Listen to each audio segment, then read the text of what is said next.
Council है, इस तरह के 8 या 9 हमारे नॉन कॉन्स्टिट्यूशनल बॉडीज हैं। अब नॉन कॉन्स्टिट्यूशनल में भी 2 तरह के होते हैं। नॉन कॉन्स्टिट्यूशनल क्या है, पहले तो यह समझ लें कि ये संविधान के प्रावधानों के अनुरूप ही है, लेकिन ये संविधान में इसका वर्णन नहीं है, लेकिन संविधान के द्वारा जो पारित अधिनियम है उसके तहत बना हुआ है।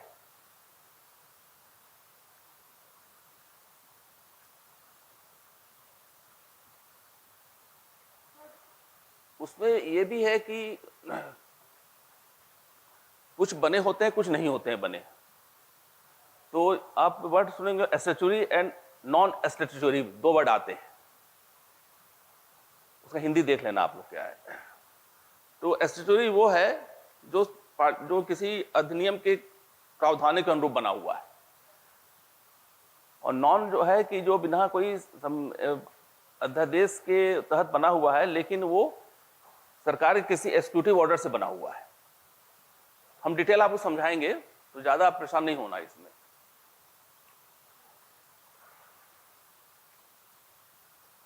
अब जैसे स्टैट्यूटरी बॉडी में लोकपाल है, नेशनल ग्रीन ट्रिब्यूनल है, और नॉन स्टैट्यूटरी में प्लानिंग कमीशन है, नीति आयोग हो गया है। इस तरह के प्रावधान हम आपको पढ़ाएंगे इसके बारे में आगे।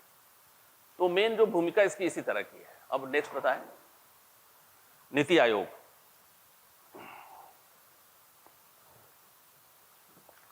नीति आयोग बड़ा इंपॉर्टेंट टॉपिक है, और इसलिए ज़्यादा महत्वपूर्ण है कि पहले प्लानिंग कमीशन हुआ करता था। प्लानिंग कमीशन को हटाकर जब ये एनडीए की गवर्नमेंट आई 2014 में, तो उन्होंने नीति आयोग का कॉन्सेप्ट लाया। हम आप बताएंगे आपको कि क्यों लाया गया, इसके पीछे क्या भूमिका है। और नीति आयोग बना, ये नीति आयोग का फुल फॉर्म है, देख लो आप क्या है, national institution for transforming India.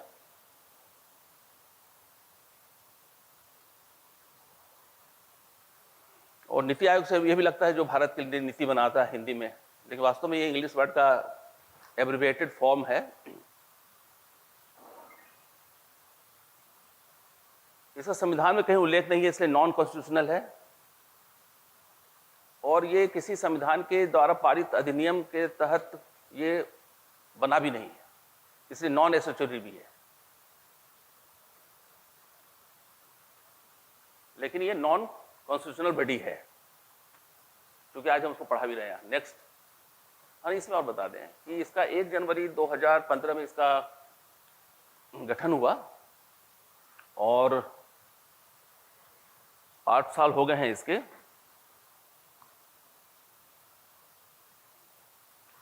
और पार्लियामेंट के एग्जीक्यूटिव ऑर्डर से हुआ है, इसलिए मैंने बता ही दिया आपको नॉन स्टैट्यूटरी है। आइए, ये भारत सरकार का थिंक टैंक है। भारत सरकार को सलाह देता है कि किस क्षेत्र में आप कैसा नियम, कायदे, अधिनियम लाएंगे, और ये पूरे इंटरनेशनल लेवल के अच्छे जो स्टेप्स होते हैं, जो अच्छे प्रयोग होते हैं, best practices of the world, उसको स्टडी करते हैं लोग। और भारत के कॉन्टेक्स्ट में देखते हैं कि भारत की जो आबादी है, यहाँ का जो कल्चर है, यहाँ का जो इकोनॉमी है, उसके कॉन्टेक्स्ट में क्या अच्छा होगा, उसके अनुसार ये थिंक टैंक है, ये बनाता है पॉलिसी। ये इसमें अच्छे हमारे एक्सपर्ट शामिल हैं इस नीति आयोग में। वो पूरे भारत के जो सबसे अच्छे डिफरेंट फील्ड्स के अच्छे एक्सपर्ट्स रहते हैं, वो पूरा इंटरनेशनल स्टडी करते हैं, और उसके बाद सरकार को बनाते हैं कि इस ढंग से पॉलिसी बनाए। अब सरकार को मानना है ना मानना, ये सरकार पर है, लेकिन ये इस तरह का इनका काम है। इनका जो उद्देश्य है कि भारत का जो सस्टेनेबल गोल्स हैं, जो किसी भी प्रजातांत्रिक देश के विकास के लिए आवश्यक तत्व होते हैं, सस्टेनेबल गोल एक अलग चैप्टर ही है इसका, बहुत मतलब 100 इस तरह के गोल्स हैं जो कि यूनाइटेड नेशन ऑर्गेनाइजेशन ने डिक्लेयर किया है। मतलब कि सभी का अच्छा स्वास्थ्य हो, सभी का एजुकेशन मिले, इस तरह के कॉन्सेप्ट है, आदर्श वाली बात है, उसको अचीव करने की दिशा में काम हो। दूसरा जो आपको मैंने बताया था कि जो भारत का जो संविधान है कोऑपरेटिव फेडरलिज्म की बात करता है, उसके कॉन्टेक्स्ट में हम नीतियां बनाए। जो प्लानिंग कमीशन और नीति आयोग जो मैंने कहा कि चेंज कर दिया गया, तो प्लानिंग कमीशन में था कि ऊपर में नीति बनती थी और वो नीचे ट्रांसमिट होते थे। नीति आयोग का है कि नहीं, ग्राम लेवल पर नीतियां बननी चाहिए और उसको फिर मिलाकर हम एक पॉलिसी बनाएं। तो एनडीए गवर्नमेंट का मुख्य आरोप यह था कि प्लानिंग कमीशन जो है वो सिर्फ दिल्ली में बैठकर, एक कमरे में बैठकर लोग पॉलिसी बनाते हैं। नीति आयोग का अप्रोच ये है कि हम पूरे वर्ल्ड का तो स्टडी करें ही, साथ साथ हम नीचे ग्राम पंचायत स्तर से भी जानकारी लें कि वहाँ क्या नीड्स हैं, उनके लिए कैसी पॉलिसी बननी चाहिए, एजुकेशन कैसी बननी चाहिए, स्वास्थ्य की कैसी बननी चाहिए, उसको समावेशित करते हुए हम पॉलिसी बनाएं। बेसिक प्लानिंग कमीशन और नीति आयोग में यही अंतर है। नीति आयोग ऊपर से नीचे जाता था, ये नीचे से ऊपर आता है इसकी पॉलिसी। प्लानिंग कमीशन का था कि जो मध्य प्रदेश की पॉलिसी बनेगी वो मिजोरम और मणिपुर के लिए भी ठीक है। इसका नहीं, ऐसा कहना है कि नहीं, हर एक स्टेट के अलग अलग नीड्स हैं, वहाँ के अलग अलग कल्चर है, वहाँ के अलग अलग इकोनॉमी है, अतः सभी अलग स्टेट के अलग अलग पॉलिसी बननी चाहिए। रेशनल भी लगता है, सही लगता है, दोनों के प्लस पॉइंट्स हैं, नेगेटिव पॉइंट्स हैं, उस पर हम लोग न जाएं क्योंकि प्लानिंग कमीशन आज के डेट में एक्टिव नहीं है।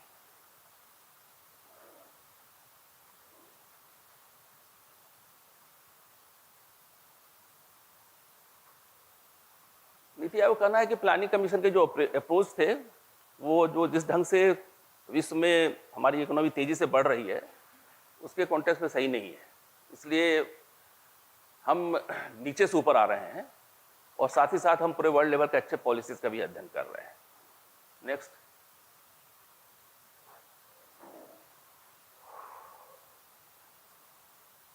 मैंने बताया आपको कि इस भारत के सभी ग्राम पंचायत और इवन राज्य की भूमिका है इसमें।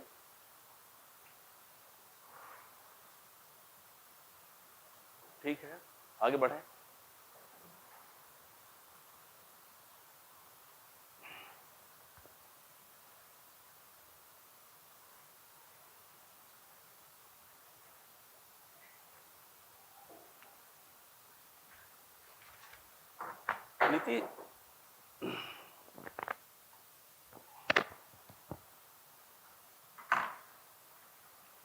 नीति आयोग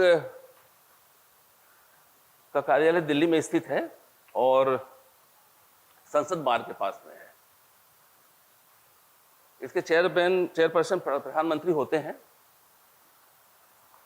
इसमें एक गवर्निंग काउंसिल है जिसमें सभी स्टेट्स के सीएम रहते हैं। जो यूनियन टेरिटरीज हमारे दिल्ली और पांडिचेरी हैं, अब जम्मू कश्मीर भी आ गया इसमें अभी, लेकिन जम्मू कश्मीर कोई इलेक्शन नहीं हुआ है तो वहाँ सीएम नहीं है, तो उनके सीएम रहते हैं यूनियन टेरिटरीज के, और दूसरे जो यूनियन टेरिटरीज हैं उनके लेफ्टिनेंट गवर्नर रहते हैं या एडमिनिस्ट्रेटर रहते हैं। एडमिनिस्ट्रेटर कहाँ है? चंडीगढ़ में है, जो कि पंजाब के गवर्नर ही होते हैं। इस तरह की गवर्निंग काउंसिल है जो कि समय समय पर इसकी बैठक होती रहती है और कुछ सरकारें इसका बहिष्कार भी करती रहती हैं।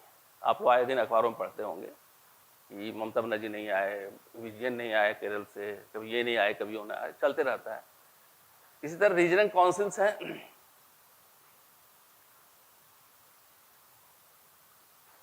रीजनल काउंसिल में कुछ उन्होंने जोनल बना दिया, कुछ स्टेट्स को मिलाकर, वहाँ नीति आयोग की बैठक होती रहती है और उसमें प्रधानमंत्री के द्वारा नॉमिनेटेड जो मंत्री होते हैं उसको चेयर करते हैं, उसकी अध्यक्षता करते हैं।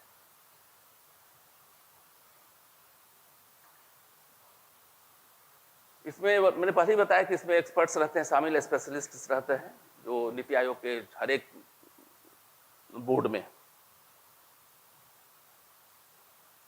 जो दिल्ली का कार्यालय, जो केंद्रीय कार्यालय है, उसके प्रधानमंत्री चेयरमैन है ही ओवरऑल। उसके एक वाइस चेयरपर्सन होते हैं जो कि अभी कौन है, सुमन बेरी साहब है, मिस्टर सुमन बेरी है अभी वाइस चेयरमैन, जो कि प्रधानमंत्री के द्वारा नियुक्त होते हैं, नॉमिनेट होते हैं, और उनका रैंक कैबिनेट मिनिस्टर के बराबर होता है।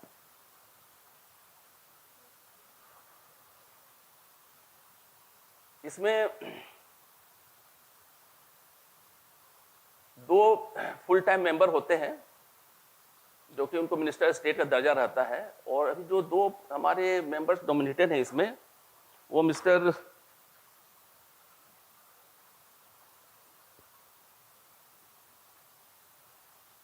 फुल टाइम मेंबर में 4 हैं, सॉरी, फुल टाइम मेंबर में 4 हैं।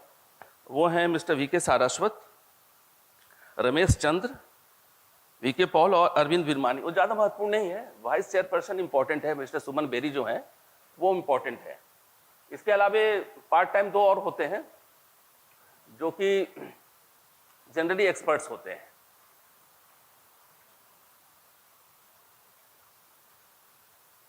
और इसमें कुछ पदेन भी रहते हैं, तो 4 मंत्रियों को, कैबिनेट मंत्रियों को प्रधानमंत्री से नॉमिनेट कर देते हैं। इसके चीफ एग्जीक्यूटिव अफसर होते हैं जो नीति आयोग के डे टू डे का काम करते हैं। अभी मिस्टर सुब्रमण्यम, वीवीआर सुब्रमण्यम उसके चीफ एग्जीक्यूटिव अफसर हैं।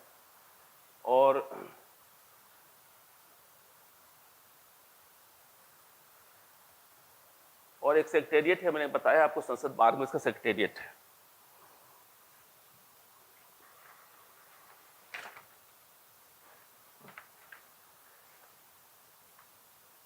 तो इसमें मेन जो बात है इसमें कि कंपोजिशन में कि जो उसका मुख्य कार्यालय है उसमें प्रधानमंत्री उसके चेयरपर्सन है, जो भी भारत के प्रधानमंत्री होंगे, लेकिन पूरा काम वाइस चेयरमैन ही मेन होते हैं जो सब काम करते हैं, क्योंकि प्राइम मिनिस्टर के पास और भी दूसरे बहुत काम रहते हैं। और उनके साथ कुछ मेंबर्स होते हैं, इस तरह की व्यवस्थाएं चलती हैं। और ऑफिस के डे टू डे काम चीफ एग्जीक्यूटिव अफसर हैं, वो काम करते हैं। और जो गवर्निंग काउंसिल है जो कि साल में 2 बार 3 बार होती है, उसके प्रधानमंत्री भी चेयर होते हैं और सभी सीएम उसके चेयरमैन रहते हैं।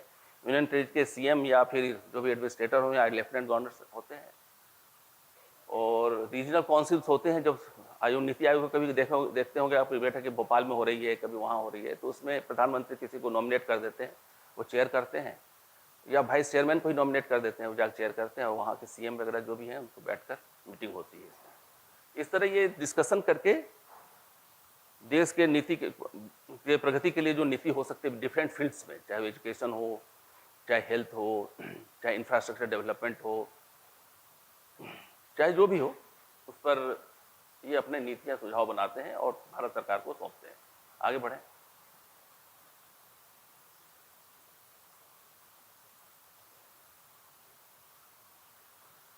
इनके 3 विंग्स हैं। एक तो रिसर्च विंग होता है, एक कंसल्टेंसी विंग होता है, एक टीम इंडिया विंग है। 3 विंग है मेनली इनके साथ। तो रिसर्च विंग में मैंने बताया जैसे कि पूरा इंटरनेशनल या जो देश में हो रहे हैं जो अच्छे बेस्ट प्रैक्टिसों का स्टडी करते हैं डिफरेंट फील्ड्स का, और उसके अनुसार ये अपना इनपुट देते हैं आयोग को। एक कंसल्टेंसी विंग है, जैसे हम इसके पहले कमिश्नर स्कूल एजुकेशन थे, तो हम लोग नीति आयोग से बहुत कंसल्टेंट लिए हुए थे। इनके पास बहुत अच्छे अच्छे कंसल्टेंट्स हैं। जैसे हम लोग जब एजुकेशन में थे तो E&Y जो आर्न्स एंड विंग है, दूसरा बोस्टन कंसल्टेशन ग्रुप था, परिमल फाउंडेशन था, इस तरह के अच्छे इंटरनेशनल लेवल के एनजीओ को हम लोग ने अटैच किया था नीति आयोग के रिकमेंडेशंस पर। ये बात अलग है उनके फी बहुत ज़्यादा रहते हैं, लेकिन उनका जो आउटलुक रहता है बहुत वाइडर रहता है। वो पूरे वर्ल्ड में घूमकर देखते हैं कि वहाँ, जैसे हमारा जो कंसल्टेंट था एजुकेशन में, वर्ल्ड में सबसे अच्छे बताते हैं स्कूलिंग जो प्राइमरी एजुकेशन और एलिमेंट्री एजुकेशन है वो फिनलैंड का है। तो हम लोग फिनलैंड के कुछ एक्सपर्ट्स रखे हुए थे, वो नीति आयोग ने हम लोगों को दिया था। तो फिनलैंड में बताते हैं कि हम गए तो नहीं है फिनलैंड, लेकिन बताते हैं वहाँ एजुकेशन का स्टैंडर्ड बहुत ही अच्छा है, और वहाँ कैसे पढ़ाई होती है, वहाँ कैसे पढ़ाने का तरीका है वो, और क्या हम लोग उसको शामिल कर सकते हैं। इसी तरह हर एक फील्ड को जिसको भी चाहिए उसमें डिपार्टमेंट को ये कंसल्टेंसी सेवाएं उपलब्ध कराते हैं। बड़े अच्छे अच्छे ग्रुप हैं इनके पास, लिस्टेड पैनल में लगभग हजारों होंगे, और सभी इंटरनेशनल लेवल के कंसल्टेंट हैं। वो आते, आप इंगेज कीजिए, आप आएंगे उनको आपको सलाह देंगे। चार्जेस कुछ हायर साइड है उनके, लेकिन उनकी क्वालिटी भी अच्छी है। ऑब्जेक्टिव मैंने आपको बता दिया है कि इसमें कोई नई बात नहीं है। कोऑपरेटिव फेडरलिज्म का मैंने बता दिया, प्लान्स एट विलेज लेवल यही बताया।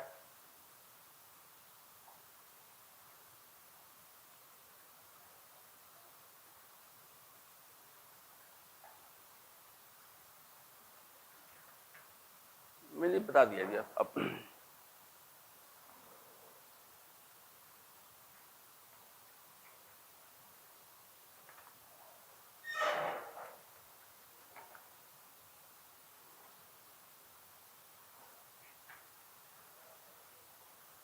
इसमें 2-3 इंपॉर्टेंट चीज़ है। तो मैंने बताया था थिंक टैंक्स वाला, इंटरनेशनल लेवल का इनका रहता है इनके पास। टेक्नोलॉजी अपग्रेडेशन पर भी इन लोग बहुत अच्छा काम करते हैं कि किस तरह आप काम करेंगे। Formulation of plans at village level आप देख लें, इस तरह का इनका अप्रोच रहता है।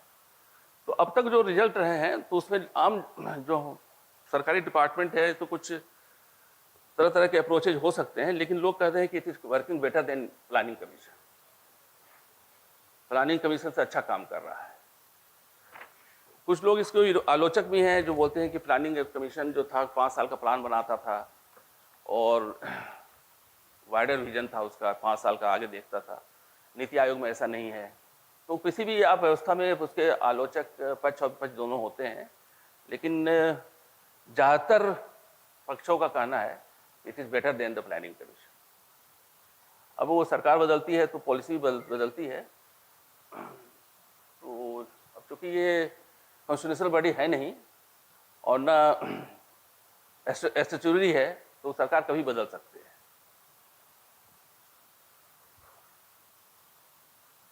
चलिए, इसमें नीति आयोग में कुछ पूछना हो तो पूछ सकते हैं आप। नीति आयोग में ज़्यादा डिटेल में नहीं जाए आप, मैंने जो बताया उतना ही काफ़ी है। डिटेल में जाएंगे तो और भी बहुत कुछ है, लेकिन जो क्वेश्चन पूछे जाते हैं प्रीलिम्स में मेनली यही है।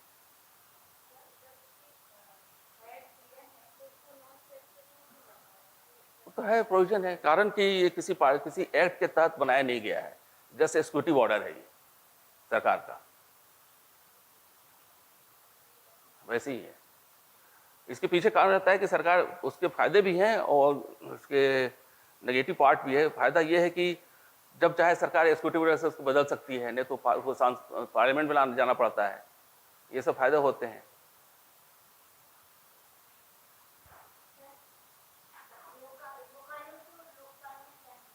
अभी कहाँ, ये तो हम नीति आयोग पर आ रहे हैं। नीति आयोग होने दीजिए ना, उसके बाद उस पर भी आएंगे आज, वो भी है आज हमारे उसमें।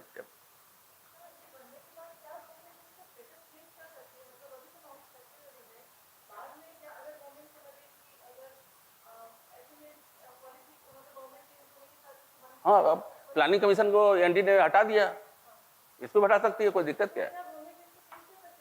हाँ, ला सकती है,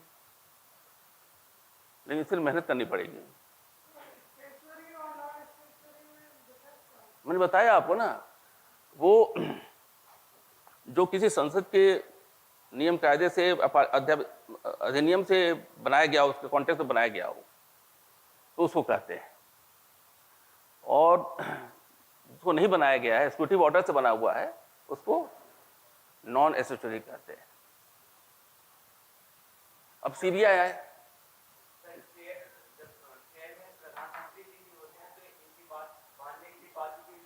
कौन?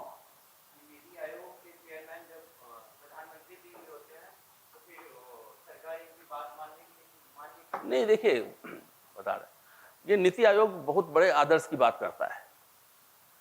ना उतने हमारे पास रिसोर्स हैं, ना उतना हमारे पास पैसे रहते हैं। उस बजट तो जो आपके पास रिसिप्ट है उसी के अनुसार बनाया जाएगा ना, आपके पास कितने पैसे आ रहे हैं।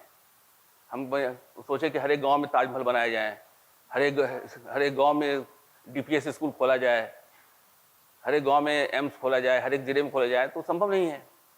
तो जो संभव होता है उसी को माना जाता है उसमें।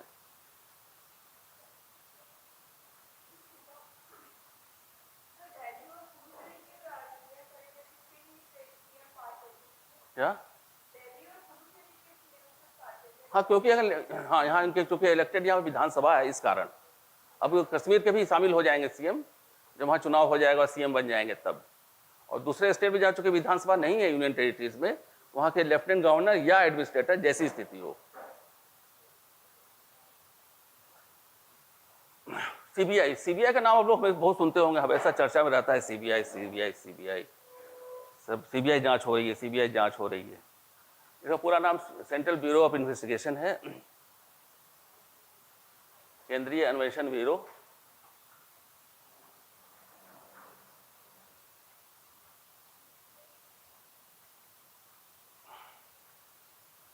ये इसकी स्थापना 1963 में हुई। पहले ये होम मंत्रालय में था, होम मंत्रालय के प्रस्ताव के आधार पर ही ये बना, इसका गठन हुआ, और बाद में अब ये भारत सरकार के कार्मिक मंत्रालय में शामिल हो गया है।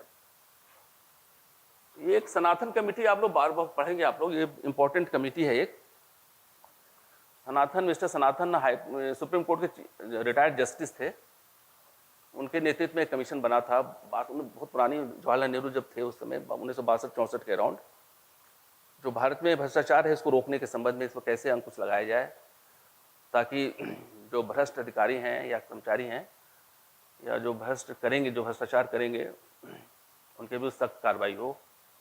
तो उसी के रिकमेंडेशन के आधार पर सीबीआई गठन हुआ। पहले ये काम सिर्फ करप्शन देखता था, लेकिन बाद में इसमें और भी चीज़ जुड़ गए। आगे आइए, मैंने ये बताया क्योंकि ये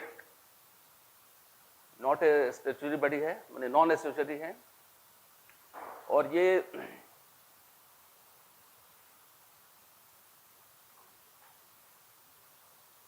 दिल्ली पुलिस एस्टेब्लिश्ड एक्ट 1946 के तहत इसके पावर डिराइव होते हैं इससे। और इसका जो उद्देश्य है, मोटो है, वो उद्यमिता है, निष्पक्षता है और सत्यनिष्ठा है, इंडस्ट्री, इम्पार्शलिटी एंड इंटेग्रिटी है। इसके ऑफिस आप जाएंगे दिल्ली में तो ये बड़े बड़े अक्षरों में लिखा हुआ है सीबीआई के ऑफिस में।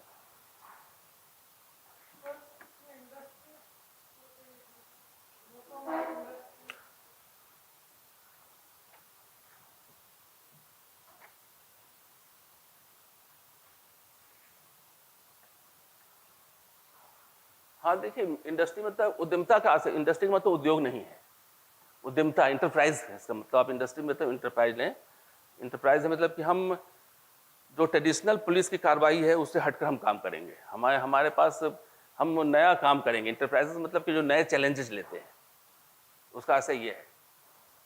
अब चूंकि ट्रिपल I बनाना था इसलिए इंडस्ट्री लिख दिया गया है, लेकिन वास्तव में इसका उद्देश्य जो है इंटरप्राइजेस का है, इंटरप्रेन्योरशिप है।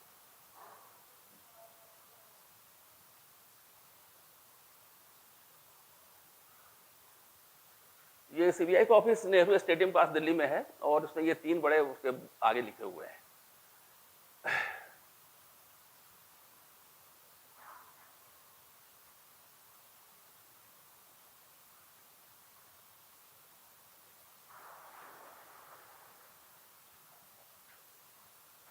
तो इसके मिशन क्या है, मतलब मिशन का क्या हिंदी में कहेंगे आप? मिशन मान लो, आप उसमें टारगेट कहिए आप जो भी हो, या उद्देश्य मान लें आपसे। मेन है कॉन्स्टिट्यूशन को, ठीक है कॉन्स्टिट्यूशन को पालन करेंगे, ठीक है, भारत के जो कानून बने हुए हैं उसके तहत इन्वेस्टिगेशन वगैरह करेंगे, ठीक है, और ये पुलिस को ट्रेनिंग वगैरह भी देने का काम ये लोग करते हैं, नए नए जो रिसर्चेज होते हैं इन्वेस्टिगेशन के उसके संबंध में। और ये इंटर स्टेट जो क्राइम्स होते हैं या इंटरनेशनल जो क्राइम्स होते हैं उसके लिए नोडल एजेंसी है। कुछ क्राइम है जैसे कि पूरे भारत में फैला हुआ है, या कुछ क्राइम्स ऐसे हैं जो कि इंटरनेशनल 2 कंट्री मिलकर चला रहे हैं, उस सब मामले में ये सीबीआई ही काम करते हैं। इस तरह के काम इनको दिए जाते हैं। इनके ऑर्गेनाइजेशन के लगभग 7-8 इनके पास डिवीज़न है एंटी करप्शन। पहले तो सिर्फ करप्शन देखते थे, लेकिन अब इनके पास बहुत काम आ गए। इकोनॉमिक ऑफेंस भी देखते हैं ये, देन स्पेशल क्राइम का देखते हैं, एडमिनिस्ट्रेटिव हो गया, डायरेक्ट, ये सब इसके जो पार्ट्स हैं वो देखने का है कि एक कोई डिवीजन एक एंटी करप्शन देखता है, इकोनॉमिक ऑफेंस, इस तरह के इनके 7-8 डिवीजन है। फॉरेंसिक के लिए अलग है, डायरेक्टरेट ऑफ प्रोसिक्यूशन अलग है, इस तरह के इनके कुछ सेक्शंस बने हुए हैं। नेक्स्ट चलिए, नेक्स्ट बताओ। इसका हेड डायरेक्टर होता है जो बहुत ही इंपॉर्टेंट पोस्ट है। अभी मिस्टर परवीन सूद इसके डायरेक्टर हैं, सीनियर आईपीएस हैं वो। एक इसमें स्पेशल डायरेक्टर होते हैं जो अभी वर्तमान में प्रवीण सिन्हा हैं, ये भी आईपीएस हैं।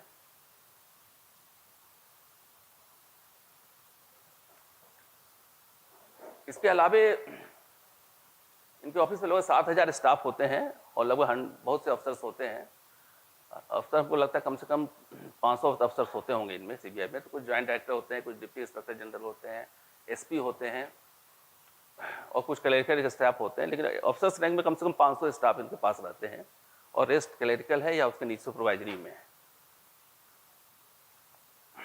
5,000 से बढ़कर 7,000 हो गया है। फॉरेंसिक साइंटिस्ट भी होते हैं, लगभग 250 अफसर्स हैं इनके पास।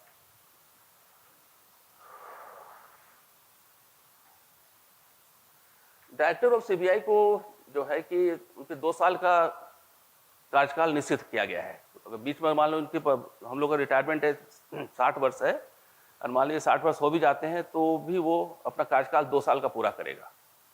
ये सर सुप्रीम कोर्ट के डायरेक्शन से हुआ है। आगे बढ़े।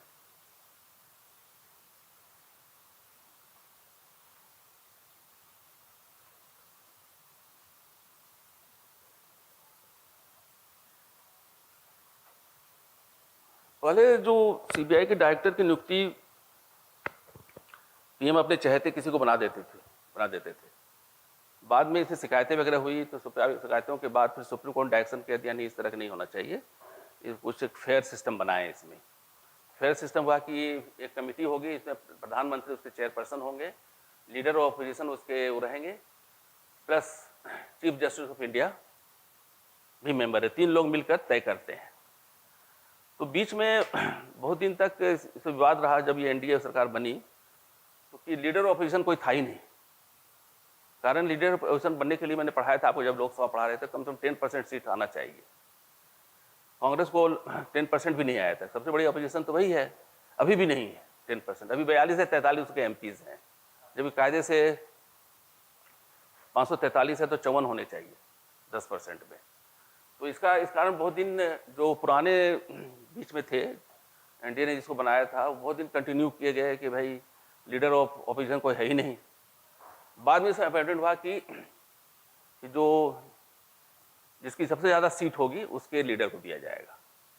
तभी कांग्रेस के एक जो होते हैं, जो लोकसभा में जो लीडर हैं, मिस्टर अधीर रंजन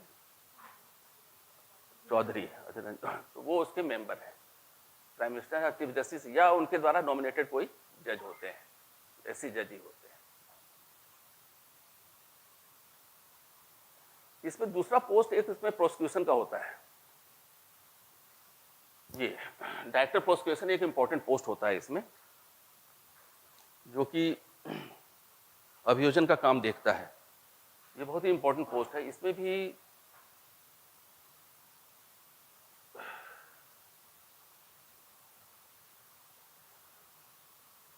ये इंपॉर्टेंट पोस्ट है, इसकी नियुक्ति इससे होती है। ये लोग मिलकर करते हैं, कमिटी नाम बनाते हैं, फिर प्राइम मिनिस्टर इसको अप्रूव करते हैं।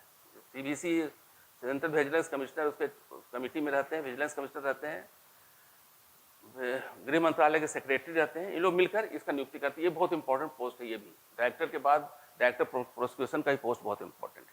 इसके अलावा और भी जो पोस्ट है इसमें, वो इसी कमेटी के द्वारा होता है। उद्देश्य यह है कि सही पुलिस अफसर से भर्ती हो, ताकि ऐसा नहीं कि भ्रष्टाचार और दूसरे के विरुद्ध कार्रवाई कर रहे हैं, खुद भ्रष्ट हैं। ऐसे बहुत सी शिकायतें आई हैं कि जो सीबीआई के अफसर हैं वो खुद भ्रष्टाचार की जांच करने जा रहे हैं, जबकि सबसे ज़्यादा भ्रष्ट वही हैं। ऐसी शिकायतें भी काफ़ी हुई हैं। बाद में उनके विरुद्ध कार्रवाइयाँ भी हुई, उनके घर की जाँच की गई तो लाखों करोड़ों की संपत्ति मिली। ऐसे भी लोग रहते हैं सोसाइटी में। ये लास्ट में जो मैंने कहा कि लीडर ऑफ अपोजिशन नहीं रहेगा, तो leader of single largest opposition party, इस लास्ट जो लाइन है इसको बाद में जोड़ा गया है। जब ये बनाया गया तो उसे सोचा नहीं गया था कि ऐसी स्थिति भी ऑपोजिशन की हो सकती है कि 10% भी कोई सीट नहीं लाएगा। चलिए आगे बढ़े।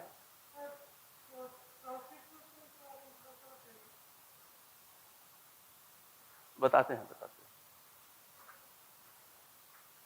सीबीआई के फंक्शन क्या क्या है। अभियोजन का मतलब यह है कि जो सरकारी वकील हैं वो कोर्ट में कैसे क्या क्या बहस करेगा, मेन उसी में रहता है। कोई भी क्रिमिनल मामला अगर सरकारी वकील अगर पक्ष ठीक से नहीं रखा तो हार जाती है सरकार। तो जो सरकारी वकील को, सरकारी जो हमारा प्रोसिक्यूशन अफसर है, वो कोर्ट में सही जगह जानकारी बताए, उसको ठीक से एनालिसिस करे, कोर्ट में क्या क्या केसेस हैं। आप देखते होंगे किस तरह मर्डर के जो कैसे किया गया, कैसे ट्रेस किया जाता है, डीएनए टेस्ट होते हैं, एक तरह के आप लोग अखबार में पढ़ते रहते होंगे, वो सब अभियोजन का पार्ट है। और फिर वो कोर्ट में वकील प्रस्तुत करते हैं, सरकार के वकील। कुछ मामले में वकील होते हैं, प्राइवेट वकील, कुछ मामले में सरकार के अभियोजन अधिकारी होते हैं, वो भी वकील ही होते हैं, सरकारी वकील कहलाते हैं। सरकारी वकील दो टाइप के होते हैं, एक तो जो कि परमानेंट कैडर में रहते हैं सरकार के, और कुछ हायर करके रहते हैं।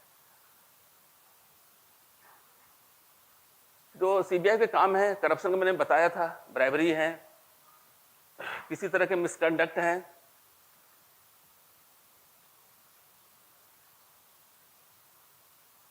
मिसकंडक्ट में ऐसा क्या है कि मान लें कि सरकार के पास कोई वित्त विभाग में बैठा हुआ कोई अधिकारी है, वो किसी से कोई पैसा तो नहीं ले रहा है, लेकिन कोई ऐसा पॉलिसी बना दिया जिससे बेदारी औद्योगिक घराने को फायदा हो गया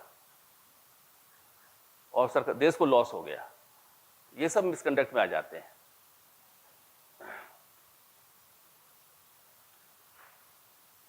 ये सब दायरे में है इनके, ब्रीच ऑफ लॉ अगर कोई करते हैं, ये सभी जांच करते हैं। ये आगे बढ़े।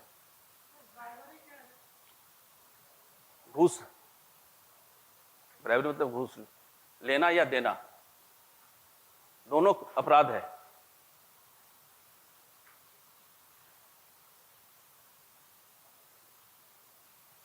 सीरियस क्राइम्स जो होते हैं उसको देखते हैं,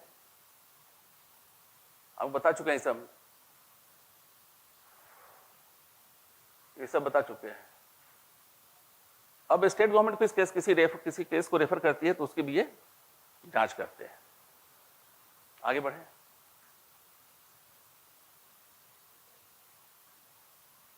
ये क्राइम का स्टैटिस्टिक रखते हैं, ये सब का जो डेली काम वो सब भी चीज है, कोई ज्यादा नहीं है। इस तरह के मर्डर केसेस हैं, किडनैपिंग, ये सब की जांच भी करते हैं ये, या फिर जो स्टेट गवर्नमेंट रेफर करे वो करते हैं। ये फिर इसका मतलब यहाँ प्रिंटिंग मिस्टेक है कुछ, या हाई कोर्ट या सुप्रीम कोर्ट जो इनको डायरेक्शन देते हैं कि इस केस की आप जांच कीजिए।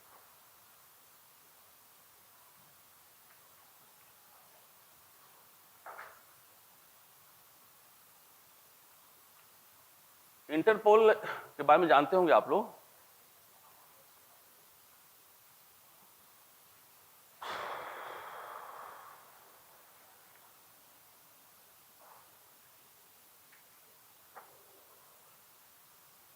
इंटरपोल का पूरा नाम इंटरनेशनल क्रिमिनल पुलिस ऑर्गेनाइजेशन है। ये इसको इंटरपोल कहते हैं। इसका फ्रांस में इसका हेडक्वार्टर है, लायोन में, यहाँ लायोन में ही है।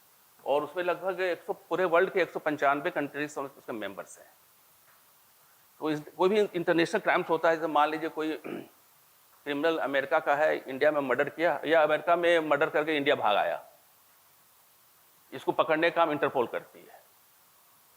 तो इंटरपोल को ये सब सहायता करते हैं सीबीआई, यहाँ इसकी नोडल एजेंसी है। या यहाँ को कोई मान लीजिए कोई मर्डर या कोई भी गलत काम किया और भाग कर चला गया इंग्लैंड, तो उनको पकड़ने का काम सब ये इंटरपोल के सहायता से सीबीआई करती है।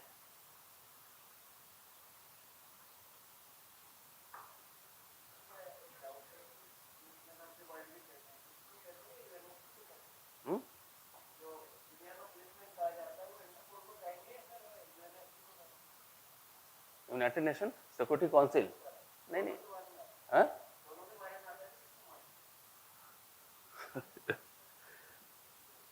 हम उसके बारे में पढ़ के ही बता पाएंगे यार, हम इतना कंफर्म गलत बताते नहीं पढ़ के ही बता पाएंगे।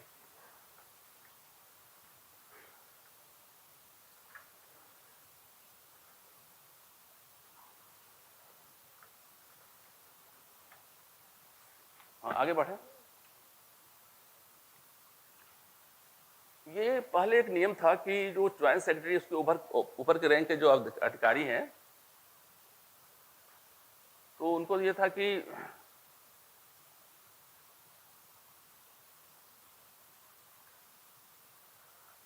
जो भारत सरकार में ज्वाइंट सेक्रेटरी या राज्य सरकार में जो सेक्रेटरी के ऊपर के अधिकारी हैं, उनके ऊपर जांच करने के लिए सरकार से परमिशन लेना था, पहले सीबीआई को लेना पड़ता था। लेकिन सुप्रीम कोर्ट ने 2014 में ऑर्डर किया कि नहीं, ऐसी कोई जरूरत नहीं है, आप अनुमति, अगर कोई गलत किया है चाहे किसी भी रैंक का अधिकारी हो, उनके विरुद्ध कार्रवाई की जाए। मेन तो यही है। चलिए आगे बढ़े। हाँ, ये हमेशा लड़ाई होती रहती है। स्टेट गवर्नमेंट और सीबीआई में हमेशा लड़ाई होती रहती है कि हमारे पुलिस का, आप कार्यक्षेत्र का आप अतिक्रमण कर रहे हैं। तो इसी तरह ये केस हुआ था असम में। तो वहाँ फाइनली गुवाहाटी हाई कोर्ट ने ऑर्डर किया कि जो सीबीआई की संस्था है वो असंवैधानिक है, गलत है। 2013 में गुवाहाटी हाई कोर्ट का ऑर्डर आया। तो बहुत हड़कंप मच गया इससे कि इतने इन्वेस्टिगेशन हो रहे हैं, कितने को सजा हो गई है, अगर आप असंवैधानिक कह देंगे तो लोग सभी सड़क पर आ जाएंगे। तो उसके बाद तुरंत सीबीआई चली गई सुप्रीम कोर्ट, और सुप्रीम कोर्ट से स्टे मिल गया है। वर्तमान स्थिति में स्टे है, लेकिन हमेशा विवाद रहता है।